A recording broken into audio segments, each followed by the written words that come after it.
Nous allons apprendre aujourd'hui à convertir des longueurs, des masses et des contenances. Rappelons que pour mesurer des longueurs, on utilise comme unité le mètre. Pour mesurer des masses, on utilise le gramme. Et enfin, pour les contenances, on utilise le litre. Pour convertir des mesures, on peut utiliser un tableau de conversion. Pour cela, on indique dans la colonne centrale les unités usuelles, mètre, gramme et litre. En rajoutant un préfixe à ces unités, on va obtenir d'autres unités plus grandes ou plus petites. Juste après la colonne des unités usuelles, on rajoute le préfixe dk, qui signifie 10 fois plus grand. On l'abrévie en écrivant DA. DAM pour décamètre, DAG pour décagramme et DAL pour décalitre. En rajoutant le préfixe hecto, cela signifie que l'unité est 100 fois plus grande. On l'abrévie en indiquant la lettre H devant l'unité usuelle. Ensuite, en ajoutant le préfixe kilo, on obtient des unités 1000 fois plus grandes. On l'abrévie en rajoutant le préfixe K. Dans la partie de droite, on peut rajouter le préfixe déci, qui signifie 10 fois plus petit. On l'abrévie en ajoutant la lettre D. Le préfixe centi signifie 100 fois plus petit. On l'abrévie en ajoutant la lettre C. Et enfin, les millis. Il signifie 1000 fois plus petit.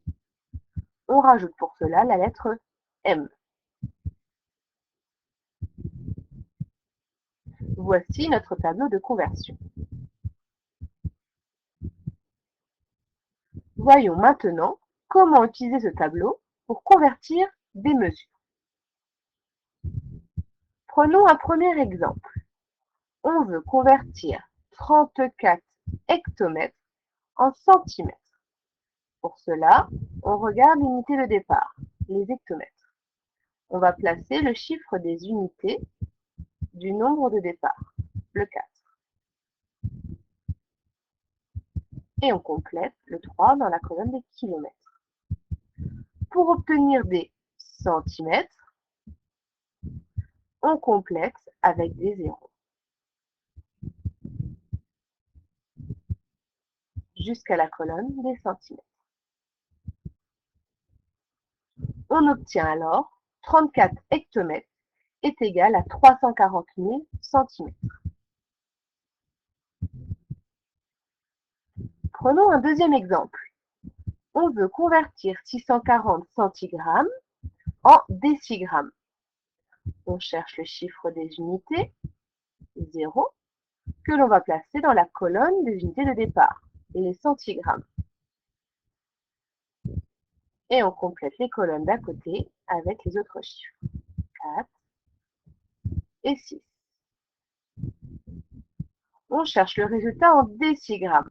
On se place dans la colonne des décigrammes et on obtient alors 640 centigrammes est égal à 64 décigrammes. Prenons un dernier exemple. On veut convertir 841 litres en hectolitres. On place le chiffre des unités dans la colonne de l'unité de départ, les litres. On complète les colonnes de gauche avec les autres chiffres, 4 et 8. Je cherche à avoir un résultat en hectolitres. Je me place donc dans la colonne des hectolitres. On obtient alors 8 hectolitres, mais il reste 41 litres. Donc, je l'indique dans mon résultat, 8 hectolitres et 41 litres. Je retiens.